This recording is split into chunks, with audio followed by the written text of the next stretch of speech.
Page থেকে বিগত দিনগুলোতে আমাদের পূর্ব ফটিকছড়ির এলাকার অনেক কৃষকদের নিয়ে কথা বলেছি, অনেক কৃষি জমি আপনাদের উদ্দেশ্যে তুলে ধরেছি।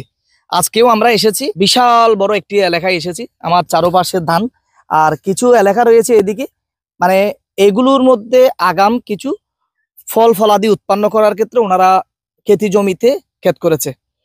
আর যেই সমস্ত জমিগুলো দেখতে পাচ্ছি আমরা, এসব জমি হচ্ছে আপনার ফটিকছড়ি খালের একেবারেই পাশাপাশি জমি। এখানে আমি দাঁড়িয়েছি, দেখুন মাশাআল্লাহ অনেক সুন্দর একটি তিত করলা ক্ষেত। যিনি আছেন মজাহরুল ইসলাম, আমার সাথে রয়েছেন, খেতি করেছেন ওনার ভাইয়া মজাহরুল ইসলাম হচ্ছে একজন প্রবাসী, মোহাম্মদ আজিজুল হকের এই তিত করলা ক্ষেত। কেমন আছেন? কবে আসছেন আপনি দুবাই থেকে? আমি আসছিলাম 2 মাস হয়েছে। কি পরিমাণ করেছে এই যে তিত করলা ক্ষেত? তিত কলা করছেন 1.5 খানি মতো, আর বরবটি আছে, লাউ আছে, মনে করেন শসা আছে, শসাও আছে। হ্যাঁ, আজকে কি কি উত্তোলন করেছেন? আজকে উত্তোলন করছে বরবটি এবং তিতকরল। বরবটি, তিতকরল, লাউ, কেয়ার আছে, ছোট কেয়ারও আছে। কি পরিমাণ উত্তোলন করেছেন আজকে? তিতকরল 100 কেজি, বরবটি দিছে মনে করেন 80 কেজি, তারপর লাউ দিছে 100 পিস। বর্তমান তিতকরল কত? 75-80 টাকা। 75-80 টাকা করে বর্তমান। আরো আগাম কত ছিল? আরো আগাম ছিল 90 টাকা, 100 টাকা, 100 টাকা। বরবটি ছিল 80 টাকা, 90 টাকা, 100 টাকা, 110 টাকা, এখন 40-50 টাকা হয়ে গেছে। কমছে, জি অনেকটা কমে গেছে। এখানে সার বীজ কি পরিমাণ ব্যবহার করতেছেন? এটা সার বীজ দিতে মনে হয় টিএসপি, এমওপি, ডিউপি, পটাশ সবগুলা মিক্স করে দিই। শুধু খেতি করা বড় কথা নয়, এটার পরিচর্যা করতে হবে। এই তিতকরলকে কতদিন লাস্টিং করবে? এটা আমি আশাবাদী, এটা আশা করছি এটা আমরা বিগত 1 মাস যাবত বিক্রি করতেছি, ইনশাআল্লাহ আরো 1 মাস যাবত বিক্রি করতে পারবে, এটা আমি আশাবাদী আর কি।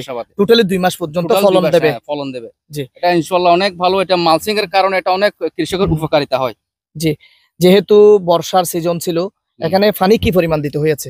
এটা পানি মনে করেন প্রতি 3 দিন 4 দিন পর পানি একটু দিতে হয়, যেহেতু ফুল করা আসে তখন এটা ফুল করাটা ধরার জন্য, একটু ভালো করার জন্য, রেজাল্টটাকে ভালোর জন্য গুরুত্ব হওয়ার জন্য। পানির ব্যবস্থা কোথা থেকে আপনাদের? এটা আমাদের ফটিকছড়ি খাল থেকে। ফটিকছড়ি খাল। আমরা জানি কিছুদিন পর ফটিকছড়ি খাল শুকিয়ে যায়, যখন সবাই একসাথে জমিতে খেতি করে, তখন পানি থাকবে না, তখন কেমন করবেন, কি করবেন? তখন আমাদের কৃষকের ভাইদের জন্য অনেক কষ্ট হয়। যদি এগুলা যদি একটু সরকার আমাদের জন্য একটু যদি পদক্ষেপ গ্রহণ করে, তাহলে আমাদের জন্য একটু উপকারিতা হবে। আপনার রয়েছে বরবটি, শসা, লাউ এবং কেয়ার।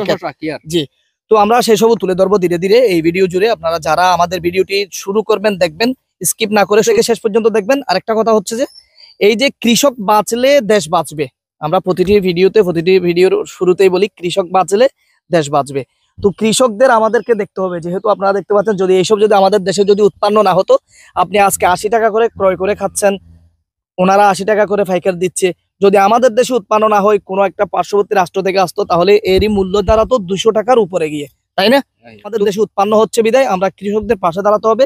সার বীজ বিভিন্ন ধরনের যে আপনার তাদেরকে যে এইসবের পরামর্শ দিয়ে সহযোগিতা করে যেতে হবে। যেমন এক সময় আমরা এই প্লাস্টিকের লাইলনের পদ্ধতিটা আমরা দেখি নাই, বর্তমান ওনারা দিয়েছে বিধায় এটা আমরা দেখতে পাচ্ছি। তার দেখায় অন্য কেউ প্রশিক্ষণ নিতে পারবে। আচ্ছা, যদি কোনো ব্যক্তি চায় আপনাদের থেকে প্রশিক্ষণ নিতে, আমি কিভাবে বরবটি ক্ষেত করবো, কিভাবে তিতকরল করবো, কিভাবে লাউ করবো, আপনারা তাদেরকে সিদ্ধান্ত দেন। সমস্যা নেই, এটা আমরা সাজেশন দেবো, কারণ এটা আমি চাই আমার মতো আরেকটা কৃষক ভাই যেন উপকারিত হয়। জি, ধন্যবাদ। যারা দেশ এবং প্রবাস থেকে আমাদের সাথে যুক্ত আছেন, আমরা ধীরে ধীরে আরো কয়েকটি জমি তুলে ধরবো ইনশাল্লাহ।